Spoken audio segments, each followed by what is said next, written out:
It's a great pleasure for us because we want to encourage more two-way mobility between Europe and India. So far, Indian researchers have done excellent when it comes to the Marie Sklodowska-Curie Postdoctoral Fellowship, cracking this fellowship and going to Europe. But we also see that there's a huge opportunity and potential for European-based researchers to conduct part of their postdoctoral research fellowship in India with eminent, esteemed universities, which will be present today. And they will give an overview about the opportunities, about their infrastructure, and how they are happy to host a European-based researcher under the Marie Sklodowska-Curie Postdoctoral Fellowship Program. So enough of that, enough of me. Just briefly to let you know, my name is Samrat. I work for Euraxis here in India. And what we will do now with you in the next 90 minutes is we will guide you a bit through this postdoctoral fellowship call, especially with the focus on the global fellowship. This is, as I said, for Indian institutions who are interested to host a European postdoctoral researcher under the program, but also for European researchers who would like to come for a period of time to India.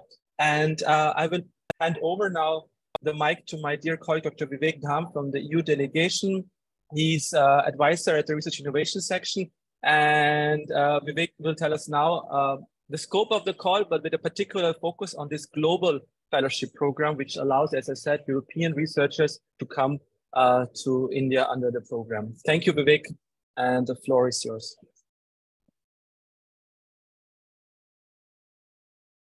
Thank you, Samrat. Are you able to see my full screen? Yes, Vivek. Yeah, and I'm audible, isn't it? Perfect. Yeah. So good afternoon and good morning to the European participants. And as Samrat mentioned, we are making an effort for a two-way mobility because the mobility from India to Europe is quite high for a PhD and postdoc. Now we are also promoting India as a destination for high quality research, specifically in STEM and social science and humanities. So today's seminar is all about the fellows who want to do their postdoctoral research in India, who wants to come from Europe to India. And that is why we had invited eminent research institutions, universities from India to present the hosting offers, what they can offer. So on behalf of European Commission, the European member state, I would like to thank all the panel members for giving your valuable time and presenting this, participating in this conference. So in next 5-10 minutes, because I have a lot of slides, but I will just show you few slides which give you the glimpse what exactly the scholarship all is about. And later on, I think later the Samrat is going to organize and how to write a proposal for the global fellowship, where the modalities and application procedures will be explained. So I will quickly go through what is the Marie Curie fellowship, Marie Sklodowska-Curie postdoctoral fellowship all about, the objectives, eligibility criteria, what can be included into the proposal, what is the Indian participation so far, and we are open for all the questions what you have. So I will go. Marie Curie is basically started in 1996, so it is very highly prestigious, well-known program and heavily competitive. So most of the people who are receiving the Marie Curie fellowships are considered as high-level researchers. So there are also most of the people even managed to crack the European Research Council grant. So this is quite a prestigious fellowship which European Commission is running since last 20-25 years. So far, 120,000 researchers across the globe has been funded by the scholarship program. So under this program, we fund all PhD, postdoc, staff exchange of researchers, co-funded PhD, postdoc, public outreach event. But today we will only focus on postdoctoral fellowship, and that also a postdoctoral fellowship on global fellowship only. So as I mentioned, this is, every year we have a call on postdoctoral fellowship.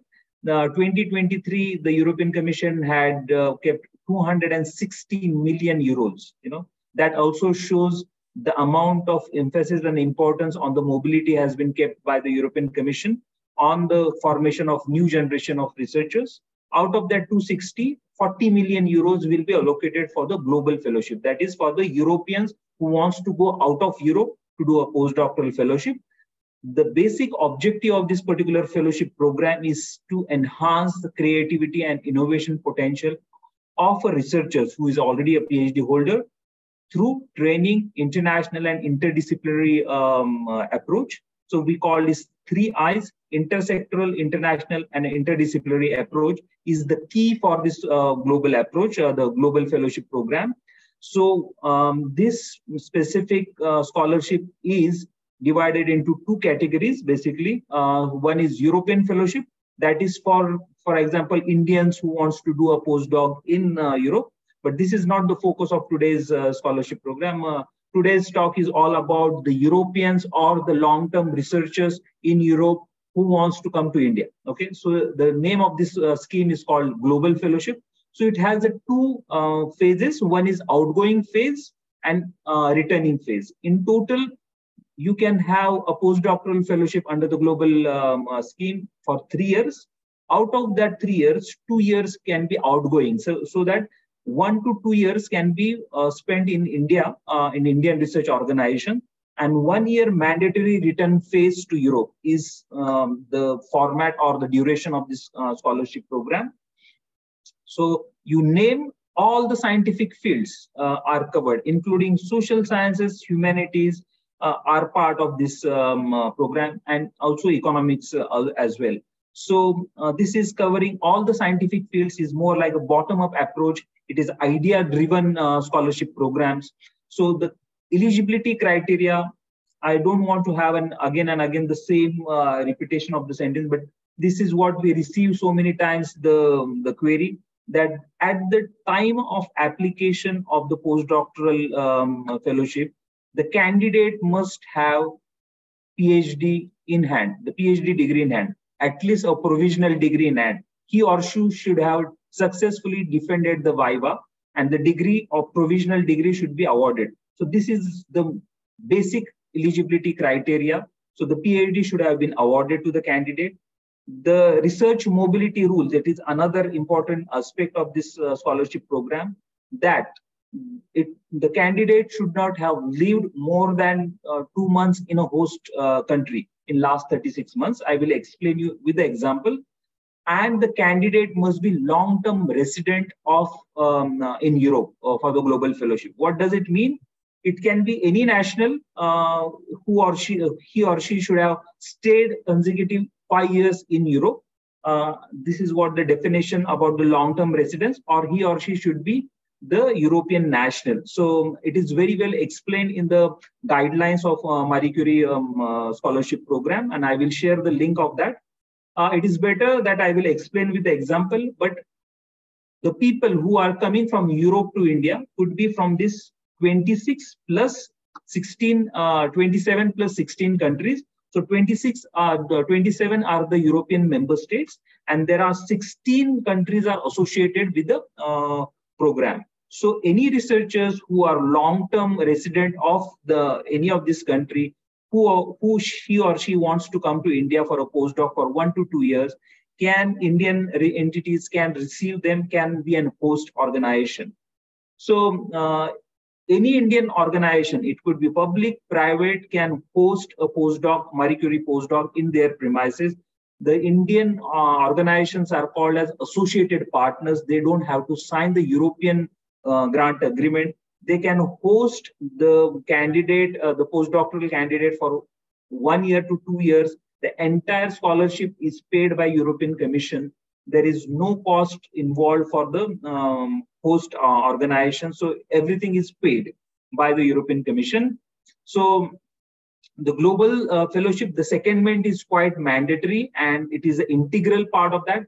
One secondment for the global fellowship, which is mandatory, that is from Europe to a non-European country. For example, in India, it is mandatory that the candidate, he or she, should physically spend time for 1 or 2 years within the organization in non-European countries. So that is all about the international dimension of this particular thing. In addition, the candidate can also have a secondment with the industry or any other organizations, which is mentioned in the call proposal, which is not mandatory, but which gives an additional edge for this. That is what the intersectoral dimension is quite important in this particular program.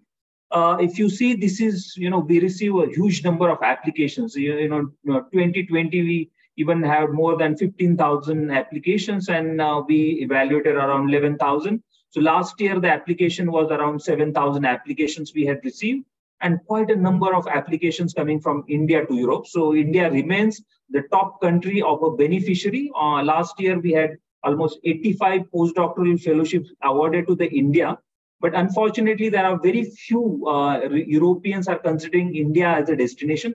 That is why we are asking the Indian eminent institutions to be part of this program, want to give a visibility so that the India can be an additional option for the Europeans to come to and research postdoctoral research. And the success rate remains quite competitive, between 16 to 14%. So this is what all about the mobility scheme. So this is, I will skip this slide. The example I will give so that anyone can understand it is quite clearly. The Indian researchers who is living, for example, in Ireland for last 5 years and holding a PhD degree in 2022 and wants to, his post institute will be, for example, in France, and he wants to have an outgoing fellowship for 2 years so that he could come to India. So there are 3 components involved. One is his stay for more than five or more than 5 years in Europe. That gives him a eligibility. Second, he or she should not apply from the same Ireland. So he will change to some other countries. For example, he or she will go to France. And from France, for example, Pasteur Institute has a collaboration with TIFR. So they can ask for a TIFR for an outgoing phase for 1 to 2 years. So the entire thing should be within 3 years, 2 years outgoing phase and 1 year mandatory phase.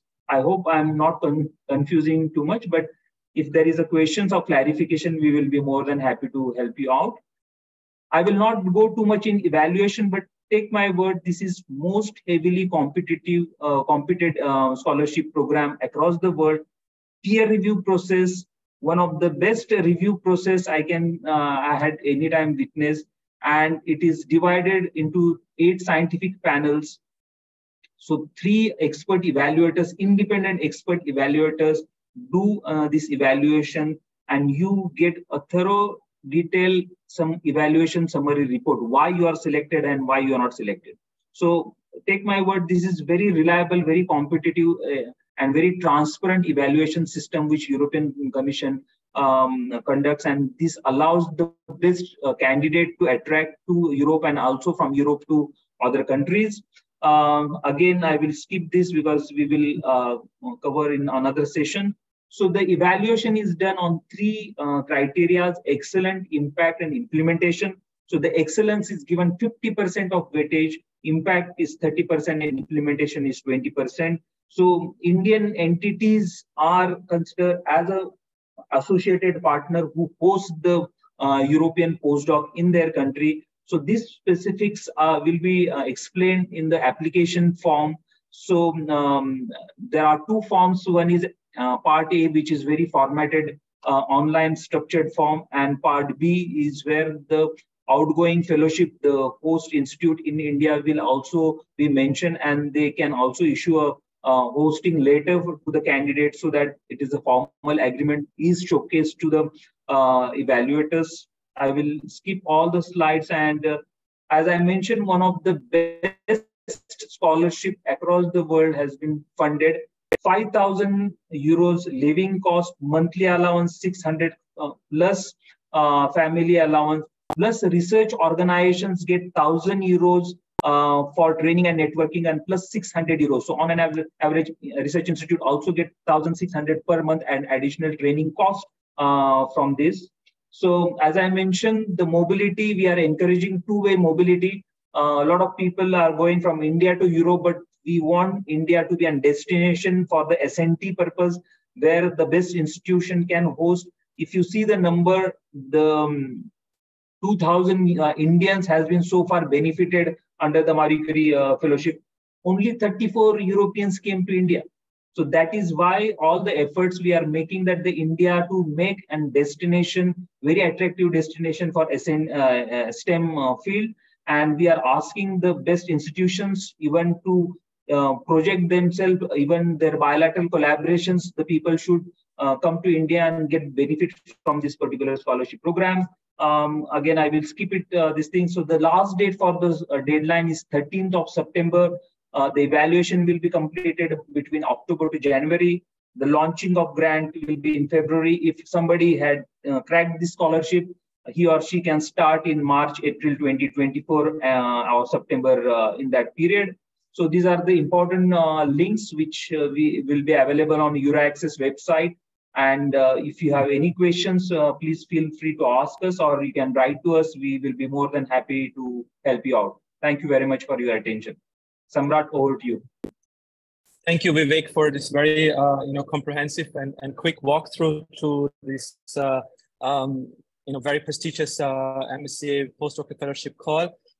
As Vivek mentioned, today the focus is really on the global fellowship, which means that European researchers or long-term researchers based in Europe who would like to conduct part of the fellowship in India can benefit from it and apply, and need, of course, an institution in India who is willing to host them. And Vivek, just to summarize these few key points, is that it's there's a returning phase, like there's an outgoing phase to India, but there's also a returning phase back to the home institution. Second thing is that the Indian institution becomes an associated partner of this fellowship for the researcher. And third, there are no costs for the Indian institution here, right, occurring. It's fully funded by the EU. The researcher comes fully funded. There are no costs involved, right? Correct. Okay. So there are three people involved: the host institute in Europe, the postdoctoral candidate, and associated partner. So the mobility happens between Europe, India, Europe. So that is the outgoing and incoming fellowship. But the European-based researcher needs to identify a supervisor at the Indian host institution who is willing to take him under in his department or institution, right? Exactly. So that is why we had brought the best institutions from India to showcase the opportunity that they can host. And these are very prestigious institutions. There are many, but we, with the time limit, we can gather only a few of them. And these are the people who will be the best mentor for postdoctoral fellowship in India. Yeah. There's one question, Vivek. There are only a few universities of India listed with a PIC number. Yeah, so we can help you if anyone wants to identify, because it is a PIC number is quite easy to get and quite practical as well. But just to make sure that the Indian entities are not signing the grant agreement, so their legal status, it is validated or not validated, that is not going to be a problem. But the PIC can be generated quickly. So there are information available. We can assist the institutions to create a PIC number. So that is not an issue. Okay. Maybe we can take one or two questions from our panelists who are representing our esteemed universities in India. If there's any question ad hoc to Dr. Vivek, or you can, of course, bilaterally contact us after the webinar if you want to know more details about how to host a European-based researcher at your institution. If they are, we can take it now, or we can move on to the next presentation. Okay. Maybe. Yes, Professor Amit. Yeah, can you just explain the mechanism about how these people will be contacting, the potential postdoc people? What will be the mechanism? What is the process? Will they contact us? Will they contact the professors? Will they contact you and you will get in touch with us? Maybe there is some clarity that, throwing some light on this would be. Thanks. Samrat, you will top up with my this thing. So normally, we could have started this process long back, maybe in the month of January, February. But as usual, we are getting a lot of seminars for the Horizon and also All the information what you will be presenting will be available on the website of Euraccess. Plus, we are circulating the contact details of Indian institutions to the NCPs in Europe so that your availability and your interest is visible to Europeans. So those Europeans who are willing to look at the Indian as a host institute will directly contact you. Okay. So this platform is to introduce yourself to the European audience, saying that you are available and the people will take forward from there. But I will also encourage Indian institution, if you have ongoing bilateral collaborations with European lab, you can also discuss this possibility of hosting the people in your lab as well. So you don't have to identify an as an additional candidate. You can liaise with the bilateral collaboration as well. Samrat, you want to add?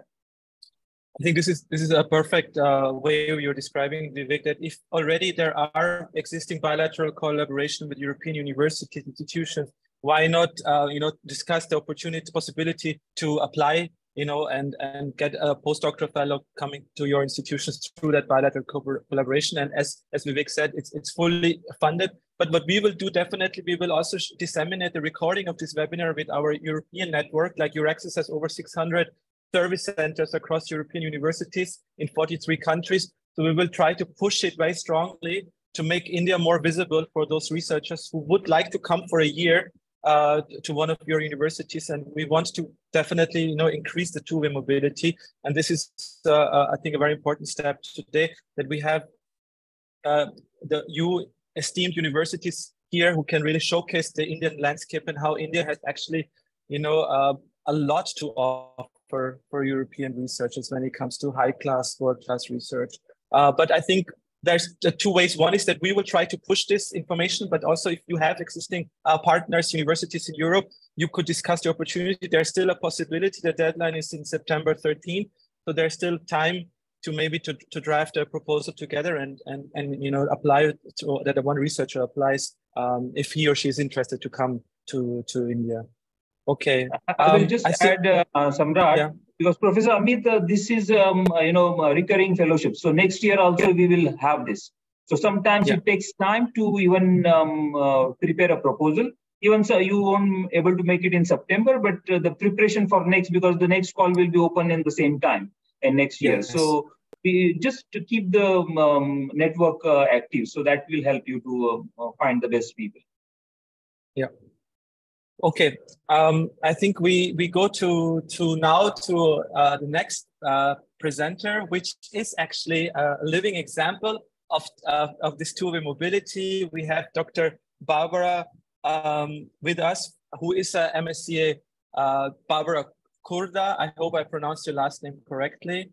She is an MSCA Global Fellow, and she's currently here in India conducting her postdoctoral research at the French Institute in Pondicherry. Right now, she's doing fieldwork in Bhubaneswar, right, Barbara? And so thank you so much for joining us, because, this makes us very happy that we can have someone who has applied for the Global Fellowship, who got it, who is in India, and it's about to end, right? Your time in India is about to end, but we would still like to know some things about you. First of all, if you could tell to your other speaker panelists and to the audience a bit about yourself. What is your research background, and what made you to apply for this fellowship, and why you chose to come to India with this fellowship? Like, what has been your experience? Okay, so yes, I am MSCA Global Fellow. So I thank you for the invitation, by the way. It's a pleasure to be with you and to talk a little bit about my experience.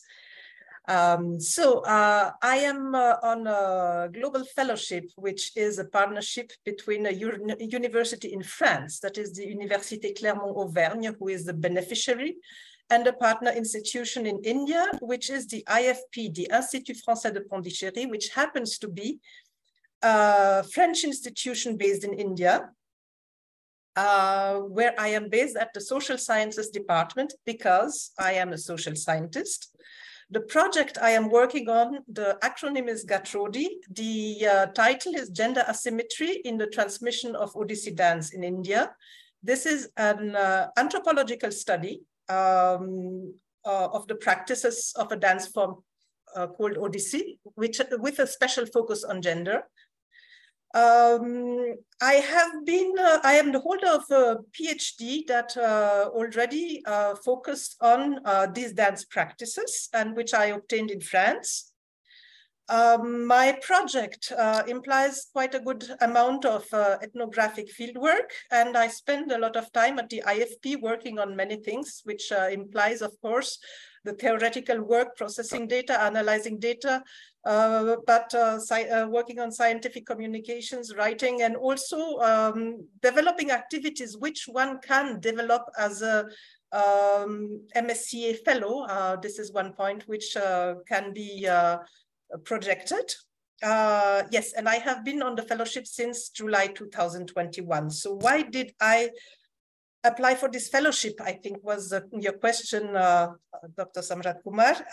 The choice of India, because I wanted to do a research in India. So that was something which in my case was easy to find. Why this fellowship?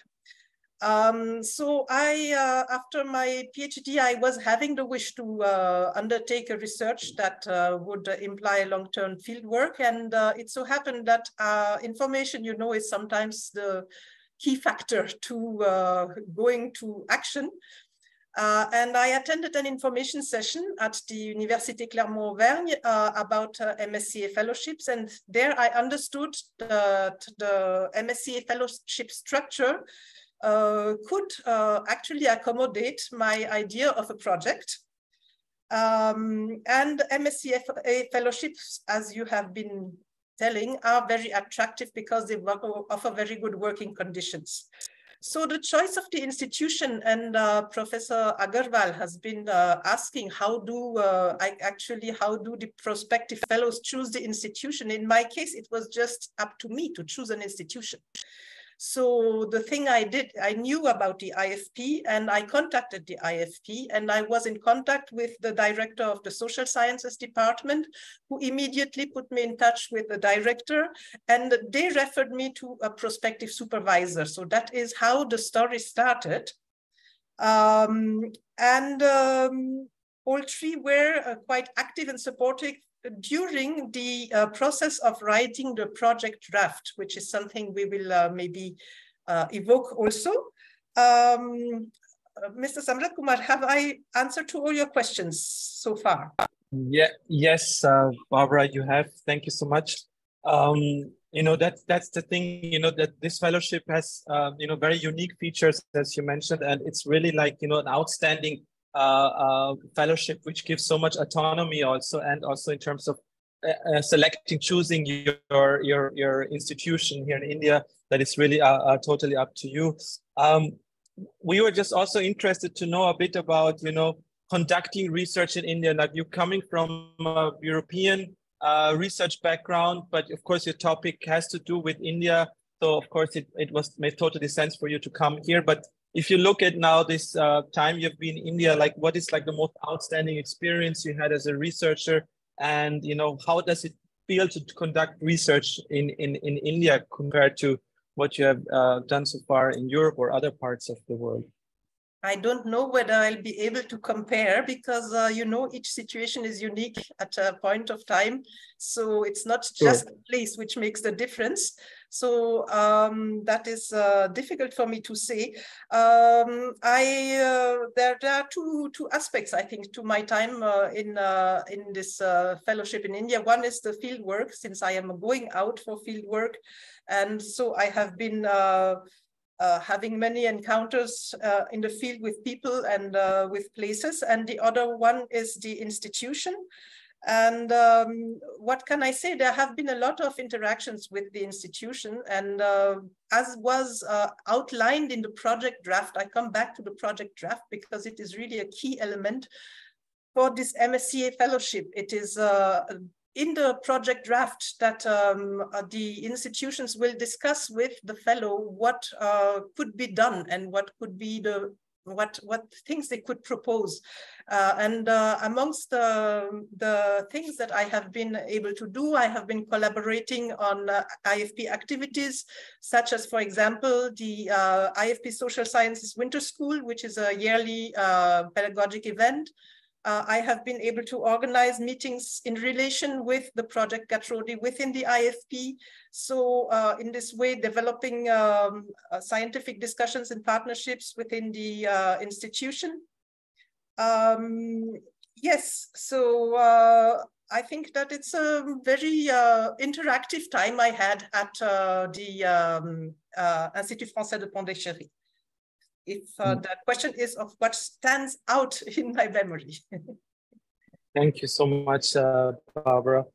We also are interested a bit to know about you already mentioned the application process, the proposal. How did it work now with the Indian supervisor? Do you have also a supervisor in the French Institute, or is it only the, so you have two supervisors? And how did they approach? How was the approach? How was the support you got from the French Institute in Pondicherry during the proposal, or was it all by your own?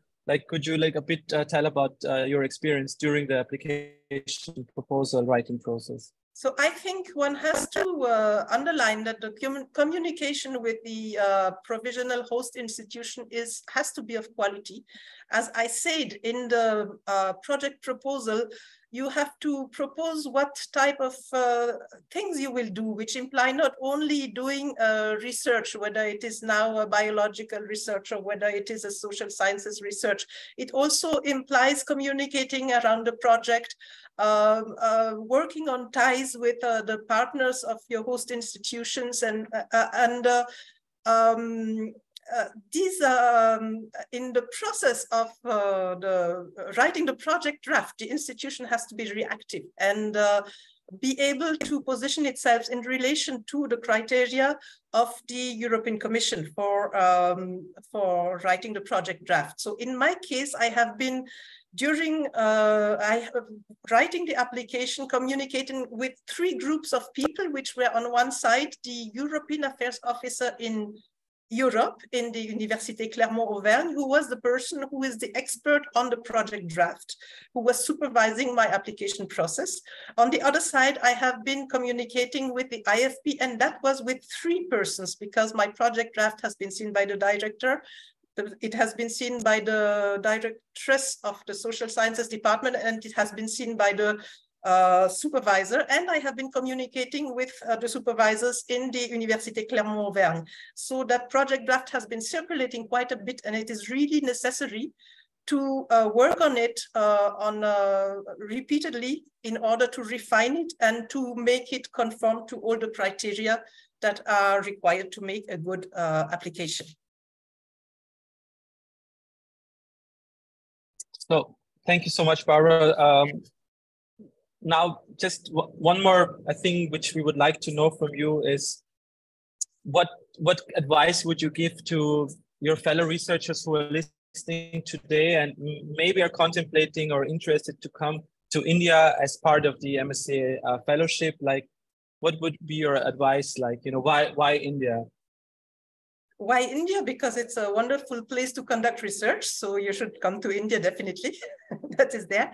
Why to try for, you should try for the fellowship is my key advice, actually. I think it is a very good idea. People might be frightened because it is a very competitive fellowship, but it is also, you have been saying that the success rate of the global fellowship has been between 14 and 16%, which is actually not bad. And it is definitely worth a try. It is worth a try even if you should not get it, because you learn a lot during the application process and you learn a lot about the criteria for funding of the European Commission. And I think that this alone is a part of a researcher's work, and so you should not be shy to do that. On the other side, yes, you should be thorough, and you should, in some way, the idea is that you don't know whether you'll be the lucky one to get it. That is, that is one thing that, well, everybody has to deal with in their own way. I just, on my part, I just wrote my application, and I just tried to forget about it so that I should not feel too deceived if it should not happen. It is very, very important that one takes out the necessary means to write a good proposal. And one part of it is the communication. So you have to think in advance. That means it's not a type of fellowship you can apply for, even if the deadline should be now, I think it's in October now, right? September 13th. September. So one has to think in advance, because one has to communicate, have people who are reactive and ready to write to you, see also what is their calendar. Sometimes they are on leave and you cannot communicate with them. So there are some points like that. That is communication across continents. So it works either per email, or it works like this meeting we are having today via video conference. But communication is a very important point. And yes, getting feedback is one of the important things, I think, that help bringing together the institutions and the fellow to make this project work. Because it is, of course, it is a partnership program, and that should be, I think, that is what will make a successful application. Yes, what can I say? There is plenty of other advice to give, but there are a few points. I hope I have just given some ideas. Yes, thank you so much, Barbara. I think this was very, enlightening and inspiring to have you and to listen to your experience, and also the advice you have and the process you went through. And you're still having, it's your last month, right? You're then going back to your home institution. And so wish you all the best with completing your fellowship, and we hope to stay in touch with you, of course. And due to time constraints, I don't think we can take any questions, but Barbara, if you are willing to share your email in the chat so that potential interested researchers could contact you just in case, please feel free to do it. I think it would be very helpful, but I leave it up to you, of course. If you would like to share it in the chat, yeah, in the chat option, if you like, then others. Yeah, okay. So you can reach out to Dr. Barbara if you are interested in the Global Fellowship and want to know more about her experience and how she applied and came here to India. Now we come to the next part, which is the most, I think, interesting now for those who are contemplating to, to apply and come to India, is to present you now, extremely top universities, esteemed universities here in India who are very, keen and willing to host a European fellow. And we start in alphabetical order. Our first university is Amrita University, and we would like to welcome Professor Krishnashree Achyutan. She's the Dean of Postgraduate Programs at Amrita University. A very good afternoon, ma'am. Thank you for joining. And would you like to share your presentation? Yes. Can you see the presentation? Yeah, and Professor Krishnashree and all the presenters, please let's keep the time limit in our minds. I will also put I will put on a time clock. Okay, the floor is yours. Thank you. All right, great. Thank you. Thank you, Dr. Samrat. A warm welcome to everybody, and I'm really grateful for this forum to be able to present about Amrita. This is the beautiful campus here nestled in the foothills of the Nilgiri Mountains. This is one of our campuses, and I'll show you others as well. Basically, we have 8 campuses today, but our footprint across India is quite large. We work in many other parts and other states of the country as well. We have close to 220 programs covering pretty much most of the broad areas, but I'll share with you what are some key strengths, especially from an international interdisciplinary perspective. One of our key strengths is, of course, international collaboration. We work with 200 plus universities across the world, and these range from research collaborations to multiple levels of engagement, from dual degree programs, exchanges, etc. So this has really been the root cause for really creating an international environment at Amrita, because of the large network of the universities that we have worked with for the past 15 plus years. We've also been happy to share that several of India's first, Asia's first, and even world's first types of activities, innovations have happened at Amrita. And the major focus has always been, how can we really turn innovation into societal good and create impact? So those have been the pillars that we've always been after. And we also significantly work with many partners across the world to create this kind of global impact. One of the biggest strengths that of Amrita is really its interdisciplinary research. So like I mentioned, we have a lot of broad areas, but I think the key to really solving important challenge that today's world faces is through interdisciplinary research. And that has been a strength at Amrita, whether you're looking at medicine, whether you're looking at engineering, whether you're looking at systems biology or sustainability, or even spirituality and science. I think we have a very good nexus and combination of centers that work together to be able to solve some of these challenging problems that we see across the world. And we have many, many centers. Of course, I won't read out, and this is just an eye chart for all of you to be able to see some of these prominent centers of excellence that do this interdisciplinary research.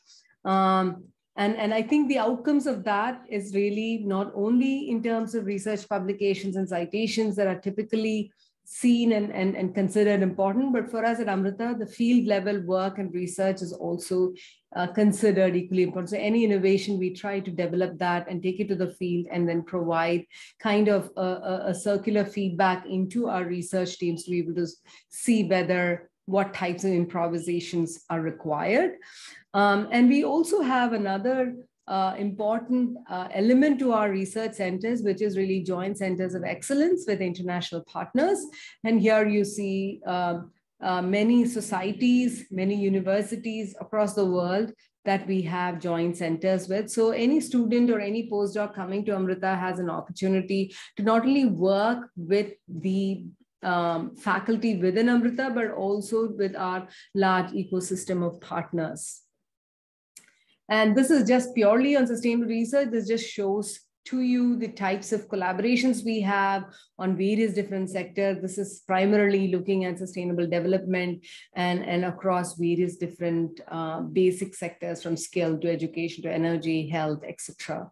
And some of these topical projects that we do underneath. This is again a glimpse of what you can do, what you can explore at Amrita. And we do have a number of facilities. All of this work has been supported with the extent, with the large number of research laboratories across our various different campuses. Like I mentioned, we do have a large national footprint as well.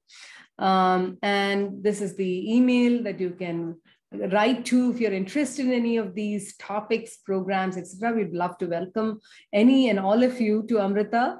And these are all the faculty that have actually signed up to be able to take postdocs. And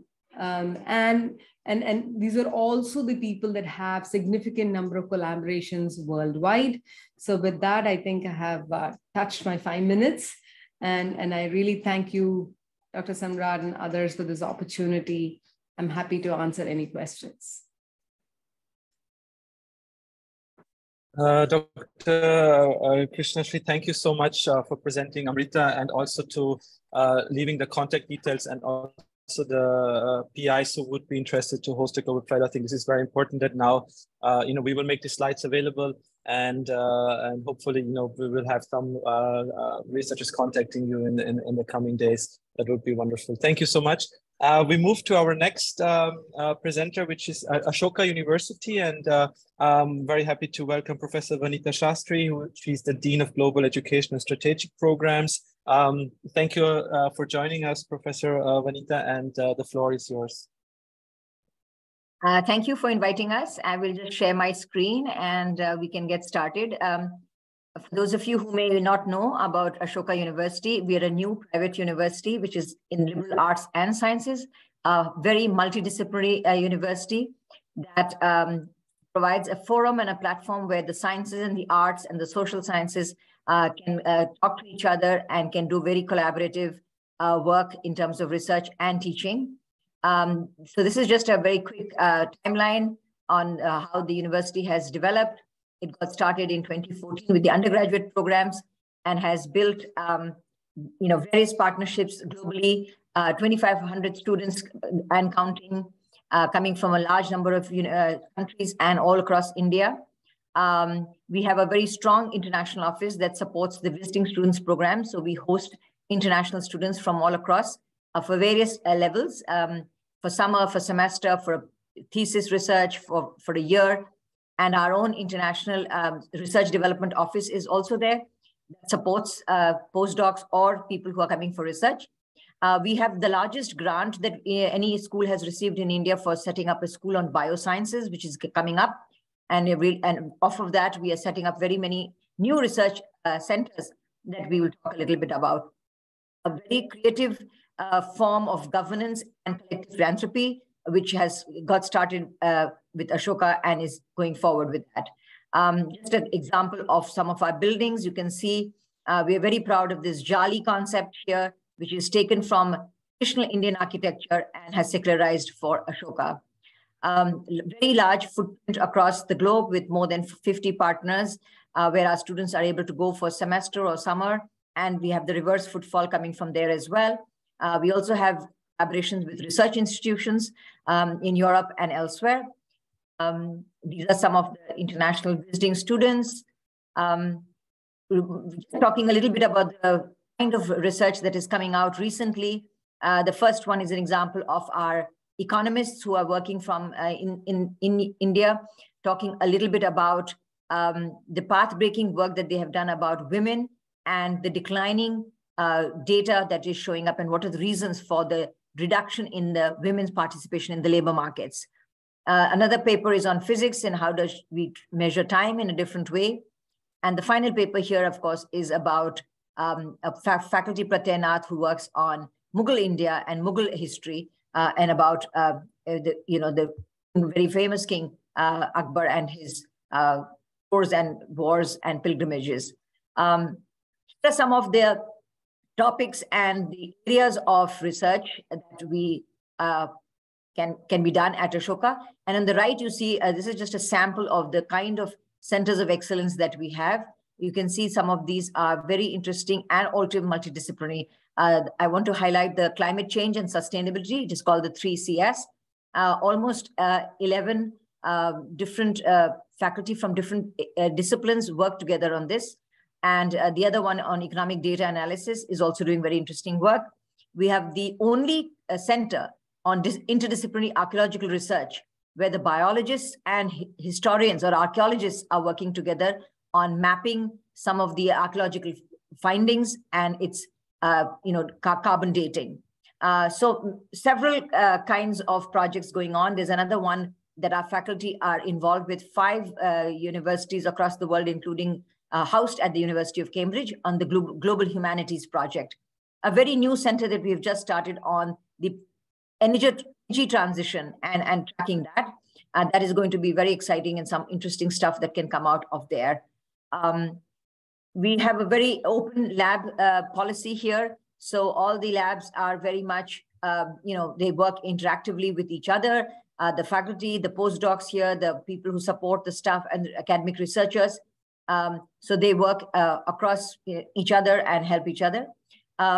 Ashoka also houses the archives of contemporary India. And this is again one of its kind where we are getting a lot of, people are depositing a lot of resources there. And these are some of the topics that on which we have, but I can say that we have a lot of original letters and papers of Radhakrishnan and Gandhi and so on and so forth. So very exciting for somebody who'd like to use the archives at Ashoka. Here is just a sampling of the kind of topics that we can host and our faculty and researchers and PhD scholars are working on, from biology to chemistry to computer science, environment sciences, which is very, very, very well developed department, physics and psychology. Apart from that, of course, we have anthropology and sociology, English literature, entrepreneurship, history, political science. So even the social sciences are very strong, and we can, of course, host somebody who'd be interested in doing research and conducting their work in India by being at Ashoka. These are the people that you can reach out to. That's my email, and under that is the office email if somebody would like to write to that. On my right here is Professor Gautam Menon, who is the Dean of Research. So he would also be happy to answer questions. And these are the faculty who have sort of agreed to host. But if there is somebody specific that anybody would like to get in touch with, we are happy to help and facilitate that connection as well. So that is all for now. And of course, happy to take any questions. Thank you, Samrat and Vinod, for the opportunity. Thank you so much, ma'am. Wonderful presentation, beautiful campus, a very rich infrastructure. And thank you so much. And we move to our next presenter, and there's a slight change in the order. Dr. Ruchika from Symbiosis University has requested to present now because she has to leave for another meeting. So I hope the other presenters are okay with that. And then we will go again back to the alphabetical order. Dr. Ruchika, Director of Symbiosis Center for Research Innovation, will present now the opportunities under Symbiosis University. If she is with us, yeah, she's here.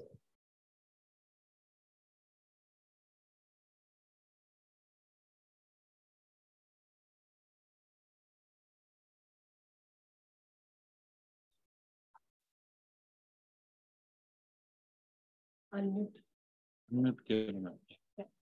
Okay. My slide is visible? Yes, just if you can put it in presentation mode, yeah. Full screen mode, I'm here.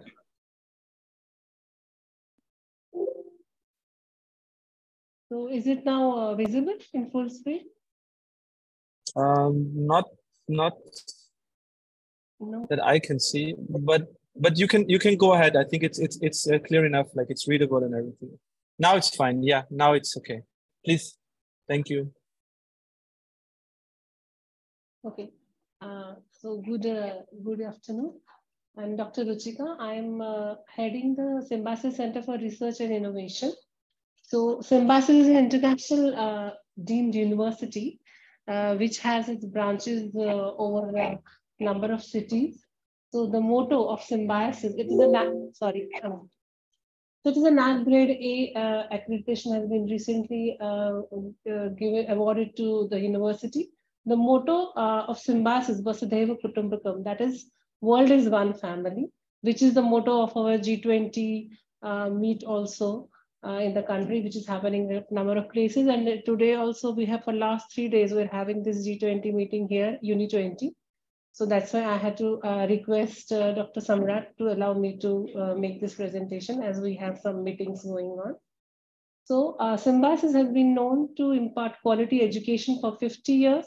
Our campuses are in 4 states and 6 cities in India. Over 40,000 Indian and international students are studying here.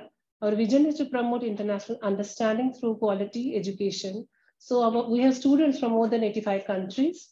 Symbiosis is among top 82,000 universities in the world as per the Times Higher Education World University Ranking 22.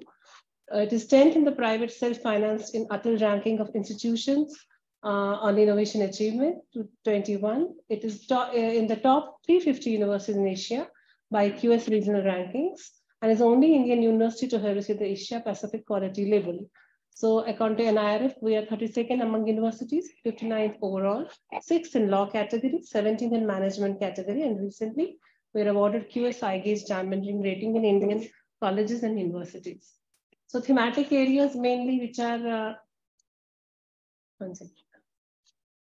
So information science is engineering, life sciences, environment and geosciences, social sciences and humanities, and economic sciences.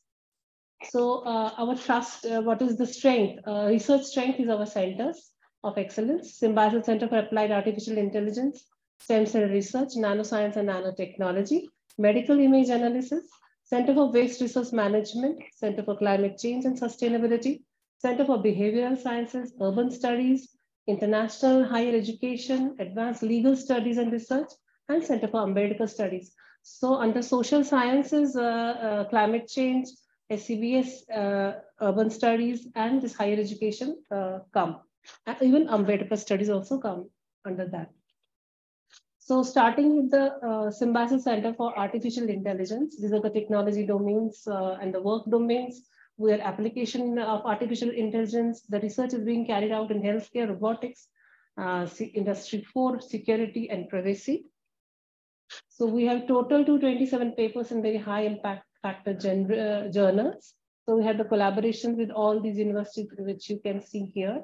The contact person is Dr. Ketan Kotecha. He is the Dean and Director, Symbiosis of Technology, it's engineering, and he heads the center. So these are the projects. He has international projects with Italy, University of Milan, then USA, Arizona State University, then Serbia, then Australia, UK, Brunel University, Aston University. Then we have the Symbiosis, one second, I'll just keep going. Symbiosis School of Biological Sciences. So thrust areas are antimicrobial resistance and food pathogens, bioinformatics, food biotechnology, immunomodulation, and you can see many things, nanobiotechnology, non-communicable diseases. Collaborations are with the Turk Center for Biotechnology, Finland, and with USA Kansas University Medical Center, St. John's College of Liberal Arts and Sciences, USA. So funding we have from different government bodies and industry. So 192 publications in the last 5 years, and these are the citations. Then recently we have got some projects from Erasmus Plus scheme, which are listed here.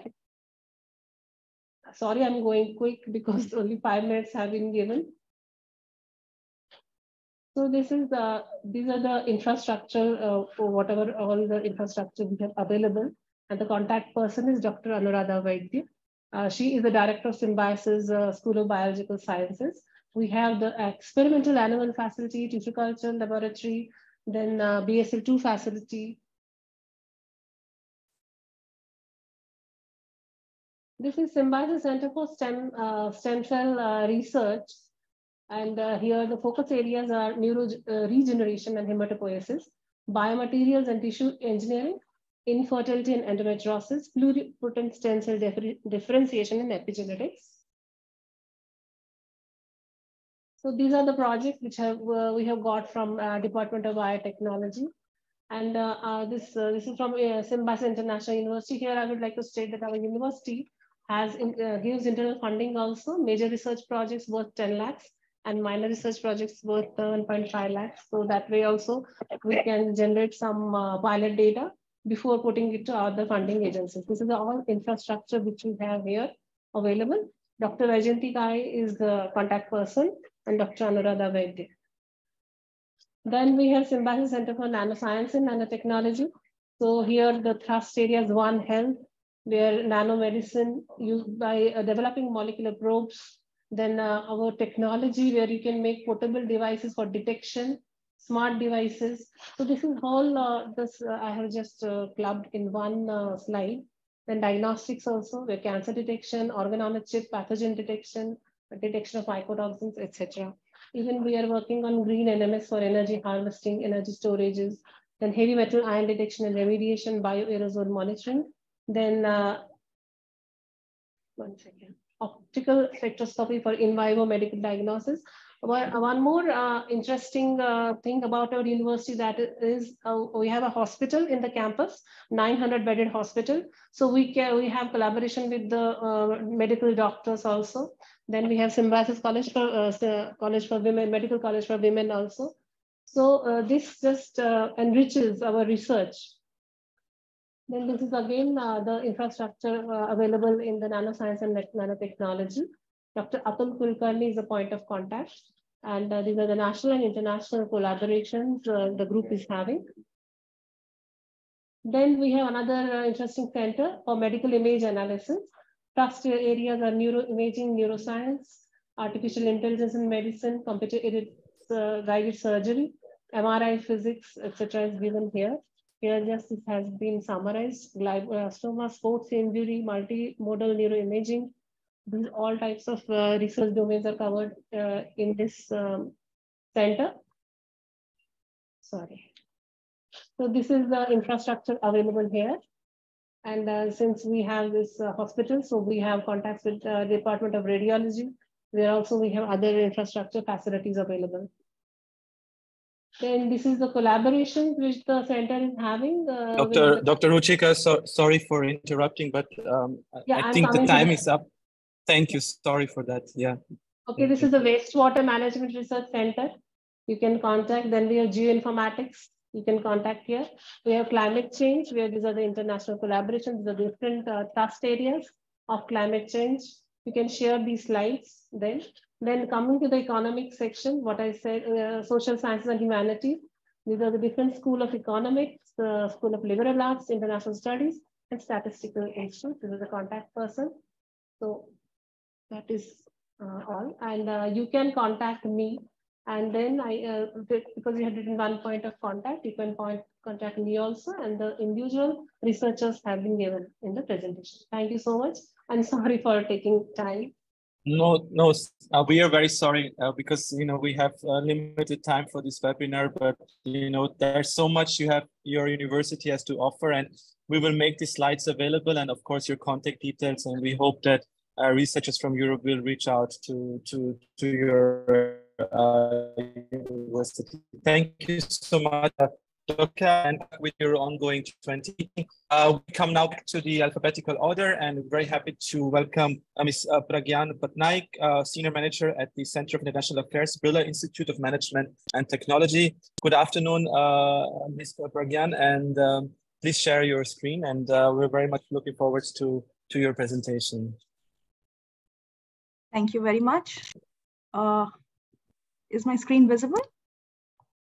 Yes. Perfect. Thank you very much. And thank you for the opportunity of having us here. So I would just take you through my institution, that is Birla Institute of Management Technology. We are located in the National Capital Region of India, that is Delhi. And going through, just to give you a brief overview of the vision, mission, values. So our vision is to fundamentally develop ethical leaders with an entrepreneurial and global mindset, striving for sustainability and inclusive growth. I will not go through the mission and values as it is already mentioned here, but I would just like to highlight the fact that internationalization, sustainability, innovation, and entrepreneurship form the crux of our mission and value statements. A little bit about the institution. We were established in the year 1988. So this is our 35th batch in management education. We are an AACSB accredited business school. So I would like to mention here that unlike the previous institutions that presented here, we are a dedicated business school. So we offer only 2 years postgraduate programs in various domains of business management, as well as doctoral and postdoctoral programs. Our student strength is about 990 students plus research scholars. We have a faculty base of 70 plus professors from the industry as well as from academia. And we have about 8,000 alumni. So we are an industry-driven business school, and we are supported by the Birla Group of companies, that is the Basant Kumar Birla and the Aditya Birla Group of companies. A little bit about the Birla Group. It is a huge business conglomerate worth $60 billion, spanning across 6 continents and 36 countries. And the industries range from cement to real estate, financial services, textiles, apparels, etc. So it's one of the most reputed and the largest business houses of India. Coming to BIMTech's ranking, accreditation, and memberships. On the left-hand side, I have mentioned the national ones. We have been approved, of course, by the Ministry of Education, by the All India Council for Technical Education, and the NIRF as the National Institutional Ranking Framework that is given by the Ministry of Education. We have been ranked in the top 50 business schools I mean, India has a total of around 3,600 business schools, and this ranking includes almost all the business schools, and we have been ranked in the top 50. Coming to the international accreditations, we are an ACSB accredited business schools, which show that we are in the top league of business schools worldwide. In India, we have only 21 business schools who have received this prestigious accreditations. And if you take a look worldwide, only top 6% of the business schools have received this accreditation. BIMTech happens to be the first Indian business school to have received the Business School Impact System from the European Foundation for Management Development, or the EFMD. We are also members of the EFMD and the Global Business School Network. Talking a little bit about the International Connect. So we have an office which is called as a Center for International Affairs, which conducts different kinds of programs. Talking a little bit about the mobility program, we have about 70 international partners globally with whom we do student exchanges, faculty exchanges, exchange of research scholars, and so on. Some of the partners are mentioned in the slide. We also do student and research scholars projects, basically in collaboration with many universities. The ones mentioned here are from the US. We offer a lot of Erasmus Plus mobility grants. I mean, we are working in collaboration with a lot of European partners, mostly in Poland, in Austria, towards Erasmus Plus mobility, wherein we have very frequent exchange of faculty as well as students. Apart from the Erasmus, we also have the grant from the Austrian Ministry of Science and Research, France, the Sharpak Scholarship, Australian government's scholarship, and the Korean government scholarship. We also conduct a lot of international conferences with our partners globally. Some of them I have mentioned here. Coming to the research and innovation. So BIMTech has many centers for academic excellence. One of them is the Center for Research Studies, which houses the doctoral as well as the postdoctoral programs. We also have the Center for Management Case Development, which is basically focusing on case writing workshops, case competitions, research on case studies, and so on. They also run a journal called as the South Asian Journal of South Asian Journal of Business and Management Cases, as well as Business Perspectives. We also have a Center for Innovation and Entrepreneurship Development, as well as a UNIS Business Center, which focuses primarily on social business. Just to give you an idea about the total number of publications in Scopus during the last academic year, we had a total of 87. And in Web of Science, we had 19. And on the right-hand side, you can see just an overview of the journals where BIMTech faculty members or research scholars have been publishing articles in. Coming to the sponsored research and consulting, just to give you an idea about the diverse projects that we work in collaboration with the government agencies as well as with industries. One of them over here is the most recent one, which is with a social enterprise called Janajal, which is basically providing access to safe water for all. This is in alignment with the SDG 6 and which is sanctioned by the Ministry of Urban Development. We also have worked on Indian Latin American trade and logistics, which was by the by the Ministry of Commerce and Industry, Government of India. We have also other projects sanctioned by Ministry of Defense, a lot of social business projects running under the UNIS Business Center. And yeah, coming to the Erasmus projects, we have worked on 3 Erasmus projects till now, and one of them is Unique, which was focusing primarily on the quality exchanges to how to, improve the quality of student exchange and faculty exchanges that we have been doing over the past so many years. Then the second one was Rainbow, which is realizing aspirations, interests, and brilliance of young women, which had partners from 4 countries. And the one that is ongoing right now is Center for Excellence in Sustainable Tourism, or the CES Tour, which is again a multi-country project from Austria, Spain, Italy, Sri Lanka, Nepal, and India. We also have many industry linkages with whom we do a research and consulting for them, as well as a lot of student projects and internships.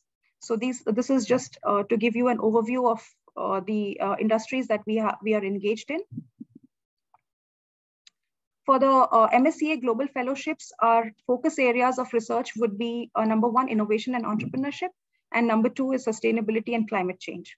Other additional areas we have mentioned here, that is mergers and acquisitions, strategic alliances and joint ventures, management of technology, IPR strategy, social business and social entrepreneurship, ESG reporting, corporate governance, corporate entrepreneurship, geopolitics, consumer behavior, digital marketing, OBHR, supply chain, and health insurance. So these are the additional areas where we also welcome postdoctoral fellows. So the Dean of Research, Professor Arunaditya Sahai, would be the contact person for the postdoctoral scholars, as we have a single, it was requested that we have a single point of contact. So he would be the point of contact for all the scholars for the initial part of the communication. This is just to give you an impression of the exchanges that we have. Some of our scholars and students as well. Scholars were in FH Joanneum in Austria to conduct a part of their research project, basically. And some of our students have also been in France, in Poland, in Finland, and many other countries for their student exchanges. Towards infrastructure and support services, we have the Center for International Affairs, which would provide comprehensive support towards the international researchers, which includes the visa assistance, the administrative support that is required, as well as cultural immersion. BIMTech provides in-house boarding and lodging facilities, and we have a fully air-conditioned and Wi-Fi enabled campus. And apart from that, we have a 24 hours health center, which is inside the campus, and other sports and gym facilities as well. These are some of the snapshots of the campus. Some of the campus activities. There are a lot of clubs, student clubs, research clubs, and so on, where we have diverse and dynamic activities that are taking place. So that's all from my end. Any questions, I would be happy to answer. Thank you so much, Ms. Pragyan, for showcasing what BIMTech has to offer, and already the existing partnerships under the EU program Erasmus is also very nice to hear. We have to move on. We will share, of course, the slides and the contact details as promised. Next, we have Dr. Janvi Joshi from the CSIR Center for Cellular and Molecular Biology. Good afternoon, Dr. Janvi, and please share your screen and kindly stick to the time limit. Thank you. Sure. Thank you.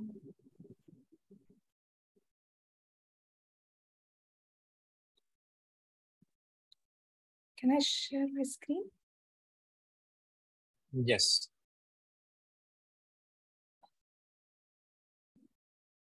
It's not allowing.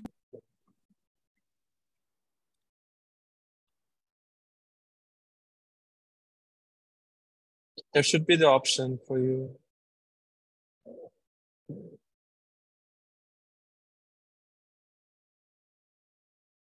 I think we just lost Dr. Janvi. Just give me a second. I hope I can. Yeah, okay.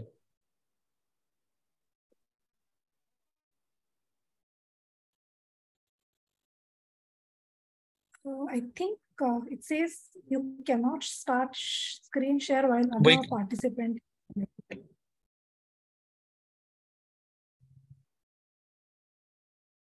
Okay.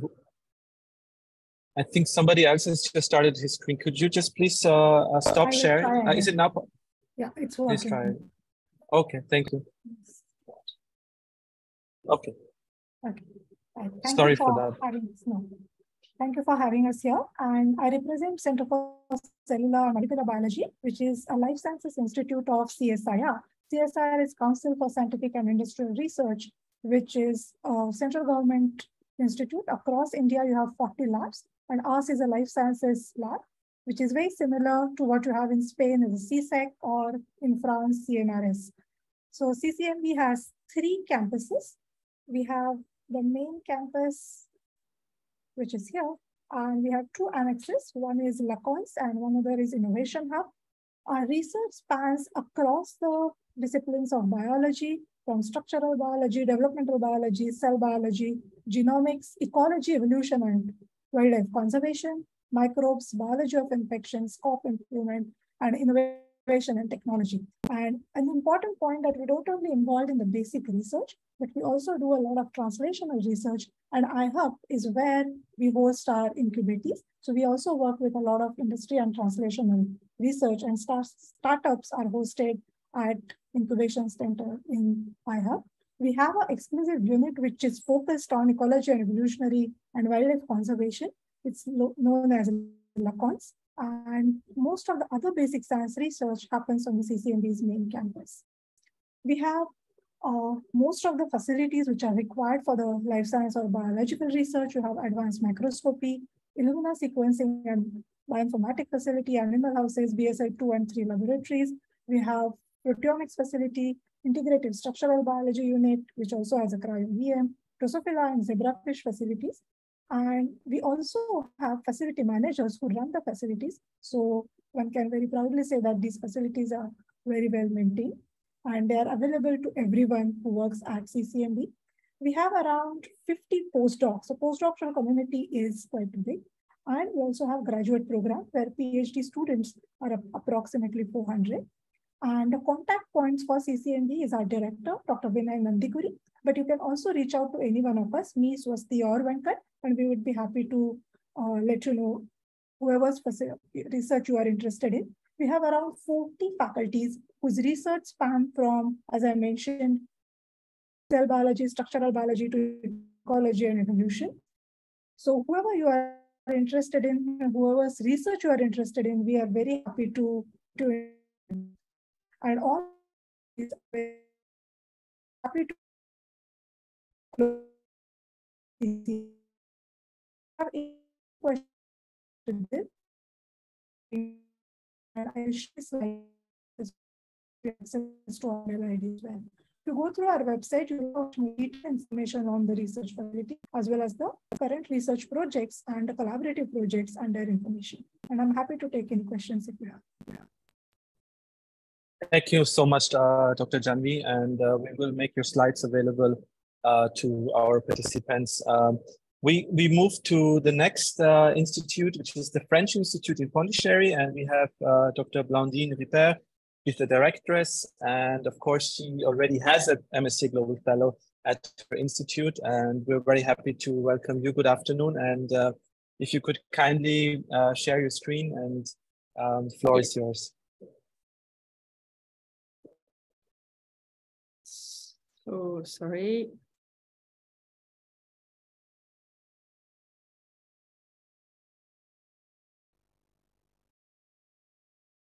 Is it shared or not? Not yet. Not yet. Okay.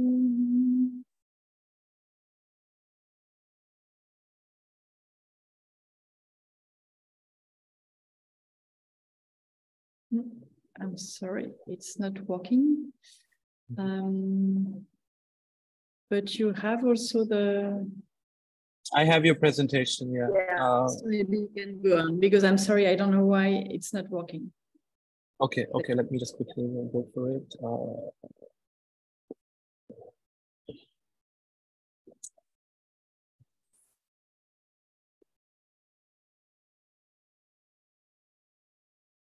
Yeah, can you see it?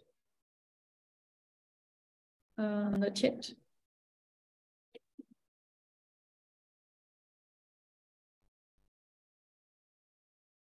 It should be visible.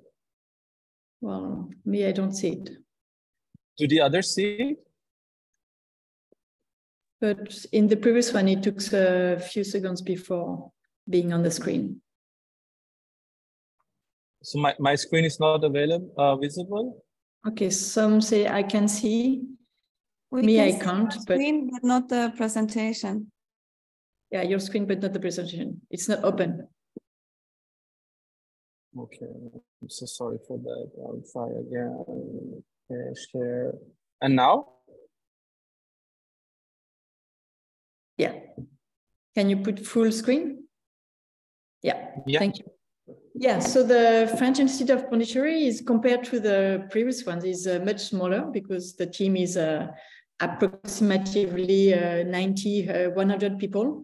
So it's small, but we try to take care of everybody. It's also a French center, but based in India. But the team is 80% Indian and 20% French. So it's really a Franco-Indian collaboration working together. The campus is in Pondicherry, next to the sea, surrounded by Tamil Nadu. It's in an 18th century palace with 5 rooms and a garden and terrace and a nice building. The team is young and pluridisciplinary, mainly researcher, also engineer, research engineer, and technician, and students at the level of a master degree and a PhD degree, and also postdoc. So it's divided into 4 departments, so Andrology, Ecology, Social Science, and Geomatic, but the 2 biggest are Ecology and Social Science.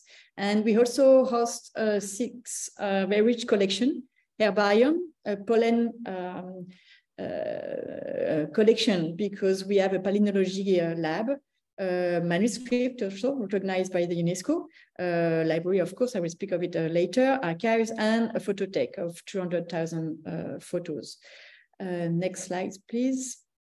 So just a few words about the thematic. So it's difficult to speak of all of the research project because we have 50 of them, but a lot of them are transversal projects. So it means between these 4 departments. And so with the main interaction is research on environment and society. So how these 2 interact. So here it's an example of a research project between this department. But after I put next slides, the 4 next slides, next slide, sorry, is about the social science department. You can go on because in the middle there should be one. Yeah. So you have issues on health, etc. And in ecology, down you can see what is doing the palynology lab, but up also what how we work on biodiversity. Next one is in Andrology department, and next slides. Next slides, please. Yeah, and I didn't, so a lot of research projects, which are there for sometime 1 year or 4 or 5 years, and sometimes it's a long-term project, like on the question of health or social management of water, etc. So mainly if we go back to the scientific panels, it will be social science, environment and geoscience, and economical science. And the facilities, so I spoke about the collection that we have, that we host. Next slides. So the collection are really the base for the research. It's made by the researcher and it's used as a resource also by the researcher. So you have a few images on that. And also there is a lot of, digitalization facilities because we work more and more with archives that we collect and that we record and make accessible for larger public and researcher. Next slides. Just a few words about the library that we have, library collection. So there is, we have all books, but also the books that we publish and books on mainly South India, but it's much larger than that. And also as an administrative, as a facilities, we have administrative support to go on field work, to have translation, to have research assistance sometimes, depending on the funds. So just to contact mine, the first one, so as a director, and also my secretary, IFP Dear, and who could redirect you to the head of departments, depending on what you are interested in. And then what I propose to do is that to consult the website and see among the people who is connected to your research. And so there will be approximately 20 researchers who have to be really based on the long-term contract here to be able to follow your work. Thank you.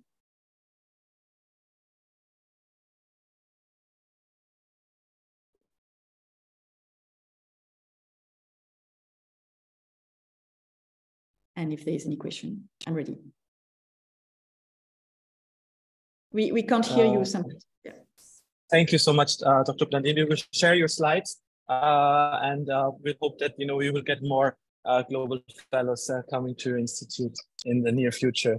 Next is we have Professor Amit Agarwal, Dean International Relations from the Indian Institute of Technology in Bombay. Professor Amit, thank you so much for joining us, and we're very much looking forward to your presentation. Yeah, so good morning, and it's actually a pleasure to be here. Thank you, Dr. Samrat, for this invitation and for the opportunity to talk to you about IIT Bombay. So this is an institute that I represent, and this is probably one of the most prestigious institutes in the country. There are more than 1 million students who want to study with us every year. And of course, we cannot really cater to so many students. So we are very selective in who we are able to admit. And so in this presentation, I will very quickly talk about the institute and the opportunities that we can provide you as a postdoctoral fellow if you decide to spend some time with us. So this slide gives you some of the key numbers. And of course, the first point is that we are primarily a teaching and a research institute. And we take both these two activities very seriously. And as a postdoctoral fellow, you will be exposed to both these two things or at least the research part very, very seriously. And of course, if you want to be involved in the teaching aspect, we also welcome, we will be happy to or welcome that as well. So the institute has in total around 13,000 students, and the composition of the students is something like 40% bachelor's, 30% master's, and 30% PhD.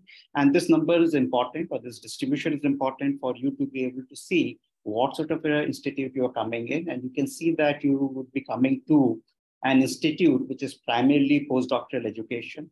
Postgraduate education is what it provides, and with large number of master's and PhD students. And we have around 700 full-time faculty members. So you can see that each faculty would have around 5 students on an average in the lab. So you can see that when you come here, you would have a lot of exposure to PhD students, master students, fellow postdocs, other postdocs in the lab, and so on. So it's a complete ecosystem, research ecosystem. That is what the institute will be able to provide you.